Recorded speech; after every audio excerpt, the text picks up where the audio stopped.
Hello students, अब इस video में मैं आपको डिफरेंशिएशन के जिस टॉपिक के बारे में बताने जा रहा हूँ that is known as the differentiation of composite functions. इसके पहले कि मैं इसका डिफरेंशिएशन आपको बताऊं कि थोड़ा सा कंपोजिट फंक्शन के बारे में हल्का सा आइडिया मैं आपको देता हूँ। ये जो कंपोजिट फंक्शन है इसको हम लोग फंक्शन ऑफ फंक्शन भी कहते हैं। अभी तक हम लोगों ने जो डिफरेंशिएशन किया वो एक सिंपल फंक्शन के डिफरेंशिएशंस होते थे, जैसे साइन एक्स, जैसे एक्स क्यूब। लेकिन अब हम लोग जो डिफरेंशियल करेंगे उसमें एक फंक्शन के अंदर ही दूसरा फंक्शन इंक्लूड होगा। माने उसमें एक्चुअली एक फंक्शन नहीं होगा, दो फंक्शन होंगे। यानी y की वैल्यू सीधे सीधे x पर डिपेंड नहीं करेगी।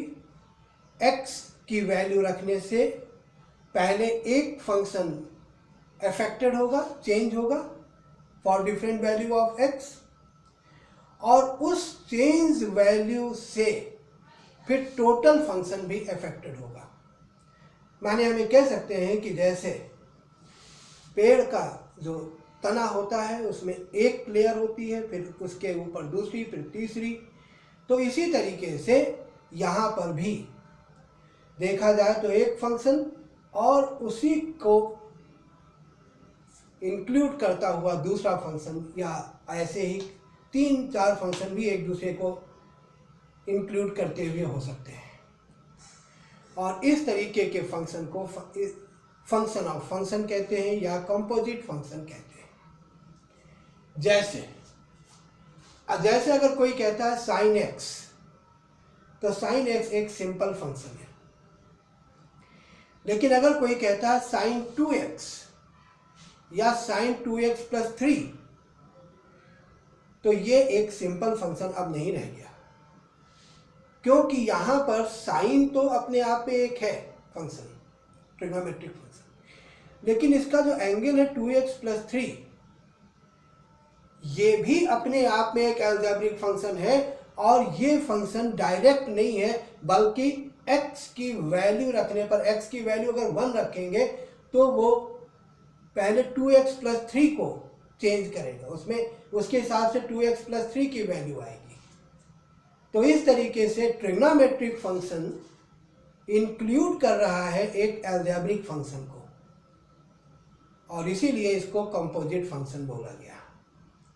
e⁴x सिंपल फंक्शन है, लेकिन e⁴4x + 9 ये एक कंपोजिट फंक्शन हो गया, क्योंकि x की जगह 4x + 9 हो गया, जो एक अलजेब्रिक फंक्शन हो गया। तो इस तरीके के जो फंक्शन होते हैं, मतलब x की जगह x से ही रिलेटेड लेकिन कुछ और बड़ी चीजें होती हैं, तो उनको हम लोग कंपोजिट फंक्शन का दर्जा देते हैं। ये एक सिंपल लैंग्वेज में समझाने का तरीका है, ध्यान से सुन लीजिएगा। इसको आप डेफिनेशन ना कह दीजिएगा। देखिए, एक तो डेफिनेशन होती है, डेफिनेशन तो एक सेट लैंग्वेज में होती है, लेकिन एग्जैक्टली डेफिनेशन बताकर चीज़ों को समझाना मुश्किल होता है। इसलिए डेफिनेशन को ध्यान में रखते हुए उसका जो कंटेंट होता है उसको सिंपल लैंग्वेज में एक्सप्लेन करना ही हम लोगों का काम होता है, जिससे कि आप आसानी से समझ जाएं। हाँ, तो अब मैं बात कर रहा था एक कि सपोज कर लीजिए y, आपने x⁴n का डिफरेंशियल पढ़ा हुआ है, वो एक सिंपल फंक्शन का डिफरेंशियल था। अब x की जगह ax + b हो गया (n). अब ऐसे में इसको हम कहेंगे कि ये आपका variable to the power constant का केस तो है, लेकिन वेरिएबल अपने आप में एक सिंपल फंक्शन नहीं है, बल्कि एक थोड़ा सा सिंपल फंक्शन से आगे बढ़कर एक स्टेप आगे का फंक्शन है। तो अब ऐसी कोई पूछे ये ए एक्स प्लस बी कैसा फंक्शन है, ए एक्स प्लस बी, आप कहेंगे it's a linear function. Anyway, अब इसका डिफरेंशियल कैसे करते हैं, बहुत ही आसान टेक्निक है। देखिए आपकी बुक में या कुछ सर इस डिफरेंशिएशन को पढ़ाने के लिए लेट करते हैं, लेकिन मैं आपको बताऊं कि जो लेट करने वाला तरीका है ये केवल एक एक्सरसाइज में ही काम आता है, स्टार्टिंग में ही काम आता है। बाद में आपको वो तरीका नहीं लगाना है, क्योंकि उस तरीके से फिर क्वेश्चन बहुत ही लेंथी और कॉम्प्लिकेटेड होते चले जाते हैं। बाद में आपको जनरल ही बात करनी है। तो केवल एक एक्सरसाइज के लिए हम लोग, पर्सनली मैं उस मेथड पे नहीं जाता हूँ। मैं आपको शुरुआत में ही जो आपको हमेशा इस्तेमाल करना है वो मेथड बता रहा हूँ। तो y is equal to a x plus b whole to the power n। हमेशा ध्यान रखना, जब variable to the power constant हो, whole to the power something हो, बेस में वेरिएबल हो और पावर में कांस्टेंट हो, तो इसका डिफरेंशियल करने के लिए सबसे पहले पावर का डिफरेंशियल करते हैं। और पावर का डिफरेंशियल मतलब variable to the power constant के मेथड से। और फिर उसके बाद हम ब्रैकेट के अंदर जाएंगे और ब्रैकेट के अंदर जो कंटेंट है उसका डिफरेंशिएशन करते हैं। ध्यान से देखिएगा, y की जगह dy बाई डी एक्स हो गया, और अब हमें करना क्या है, इसका डिफरेंशिएशन करना है। तो लिख दिया d upon d x of a x plus b whole to the power n। First step मैंने आपको क्या बताया, पहला स्टेप क्या है, आपको पहले पावर का differential variable to the power constant के प्रोसेस से, तो variable to the power constant के प्रोसेस से जब आप डिफरेंशियल करोगे तो कांस्टेंट पावर मल्टीप्लाई में आ जाएगी, दैट इज n।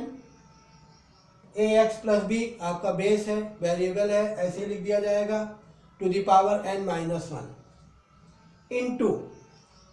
अब यहाँ पर एक काम बढ़ना है, वो ये है कि आपका काम अभी यहाँ पे ख़त्म नहीं है। आपको अगले स्टेप में मल्टीप्लाई का साइन रहेगा, ध्यान रखना।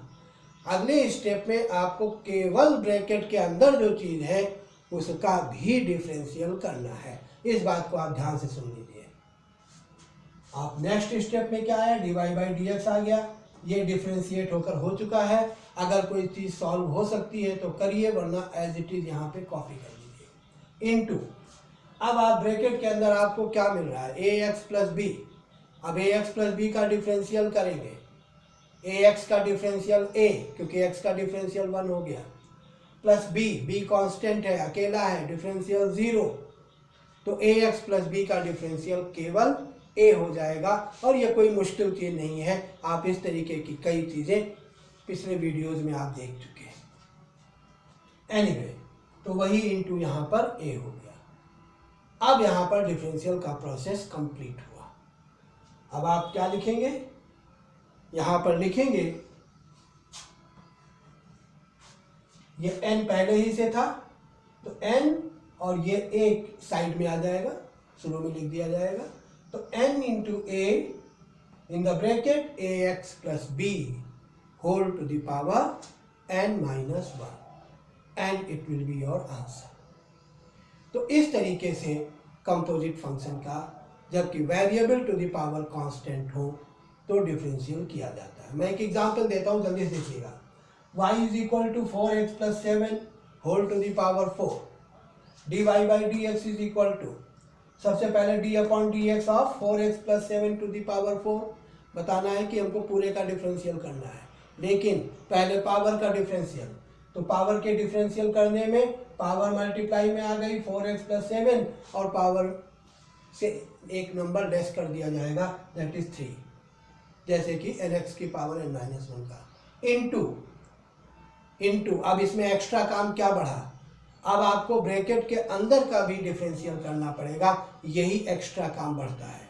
तो into d upon d x of the thing which is in the bracket, तो 4x प्लस 7। अब देखिए ध्यान से, 4x प्लस 7 का डिफरेंशियल क्या होगा, इट विल बी 4, क्योंकि x का डिफरेंशियल 1 हो गया, 7 का 0 हो गया, तो केवल 4 होगा। अब यहाँ का 4 आएगा, 4 ऑलरेडी आपके पास था, तो वो दोनों मल्टीप्लाई हो गए तो ये हो गया 16 into 4x plus 7 whole to the power 3 and it will be your answer. तो इस तरीके से कंपोजिट फंक्शन का एक टाइप का क्वेश्चन हुआ है। अब मैं आपको नेक्स्ट वीडियो में कंपोजिट फंक्शन से ही रिलेटेड और चीज़ें बताऊंगा।